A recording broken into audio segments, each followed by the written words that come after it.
But what's even crazier is that even after all of this, in a massive event of coincidence, while Miles was in jail, his penthouse in New York City, which contained a bulk of his evidence, caught fire and burned. And what did they claim was the cause of this fire? A simple light fixture. You sure about that? Which is suspecting, considering that this is a nearly $100 million luxury penthouse where maintenance is inspected and done pretty regularly. But the most ironic part, at least for me, as reported by NBC News New York, has to be that the fire started right as FBI agents were wrapping up their search of his penthouse. Okay, so at this point, we just have to ask, why is the CCP so obsessed with silencing this man? And why does the Chinese government want him back to China so bad, to the point where when President Trump had a meeting with Xi Jinping, the very first thing that Xi asked was for Trump to deport Miles Guo back to China? What were the claims that he made? And the most important question that we have to ask ourselves is, was he right?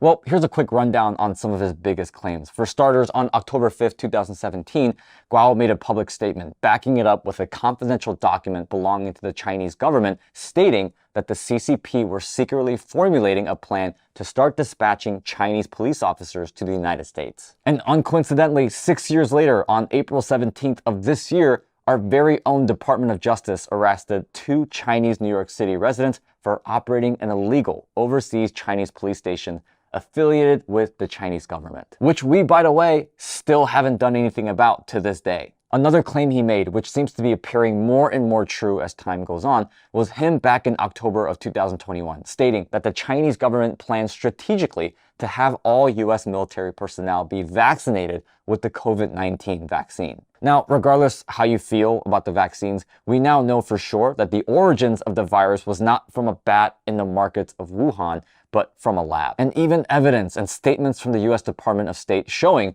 that the Chinese government restricted anyone from entering Wuhan to investigate, while also spending countless resources to push false narratives about its origins. I mean, at this point, I think we all know what's happening here. Okay,